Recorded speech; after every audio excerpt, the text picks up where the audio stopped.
Você deve rezar pelo bem do patrão, esquecer que está desempregado. Contestado por governos, empresas e até mesmo operários, historicamente, é o sindicalismo quem atua e sempre atuou na conquista dos direitos trabalhistas. A associação de trabalhadores em um grupo político organizado permite convenções coletivas e um maior poder de negociação frente ao Estado e também aos patrões. É bem verdade que há movimentos contemporâneos de enfraquecimento do movimento sindical no Brasil. Existem até mesmo um termo que designa uma associação quando esta é aliada do patrão, o famoso Sindicato Pelego. O movimento sindical no Vale do Aço surgiu no início da década de 50. Mais tarde, um dos fatos históricos que marcam a luta dos trabalhadores em nossa região é o massacre de Patinga, que ocorreu em 7 de outubro de 1963, deixando mortos e feridos após uma ação repressiva da PM. Nilmar Lage é jornalista, fotógrafo e documentarista. Ele é autor da websérie Massacre de Patinga, Versão dos Autos, disponível em seu canal no YouTube. É ele quem contextualiza os acontecimentos que culminaram na barbárie. O massacre de Patinga ele acontece justamente num contexto de reivindicação de melhores condições de trabalho por parte dos trabalhadores, tanto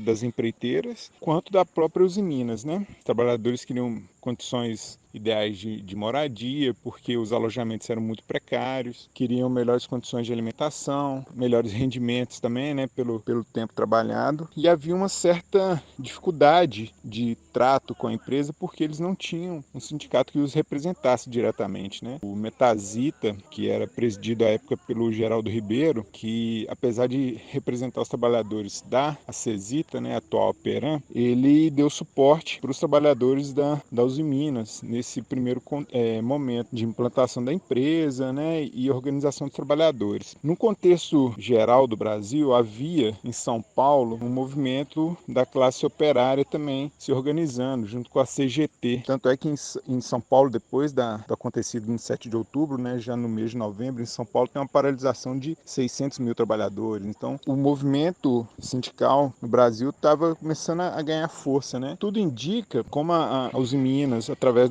dos autos do processo, a gente tem acesso, né, à comunicação interna feita pelos vigilantes. Eles tinham receio desse movimento. Eles estavam vigiando esse início, né, do movimento sindical. É uma prática comum na Usiminas, né? Era ou é ter sempre alguém infiltrado nesses movimentos. As comunicações internas enviadas pelos conhecidos arapongas à vigilância da empresa davam conta disso. E esse conflito acabou sendo potencializado pela chegada da cavalaria da Polícia Militar. Voltando aos anos 50, antes da sua organização formal, os trabalhadores da Companhia de Aços Especiais de Itabira se ajudavam numa espécie de caixinha chamada de Fundo de Socorro. Mas com uma denúncia de desvio deste fundo, os trabalhadores se viram então obrigados a organizar melhor suas demandas. Era o começo do Metasita. Mas você merece.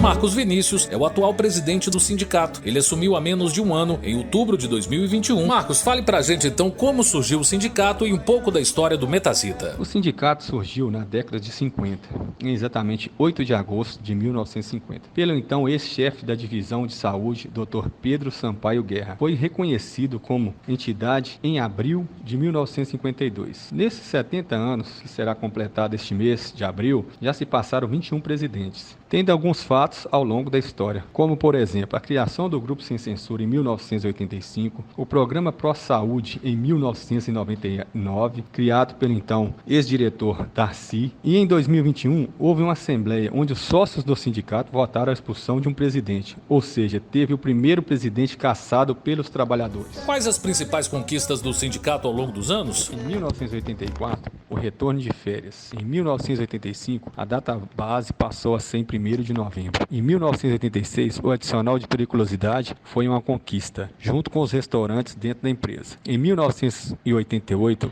conseguimos a creche. Em 2000, greve dos 10 dias, onde o principal ganho foi o respeito conquistado pelos trabalhadores. Em 2020 e 2021, as maiores PL da história. Quantas empresas estão ligadas ao Metasita e qual o total de associados? Atualmente, são mais de 170 empresas vinculadas à base territorial do Metasita, sendo a Peram a maior delas. Temos aproximadamente mais de 10 mil trabalhadores vinculados ao sindicato, sendo uns 5 a 6 mil aposentados e os outros ativos dentro das empresas. Amanhã, em nossa série especial, falaremos um pouco sobre os futuros trabalhadores. Não perca!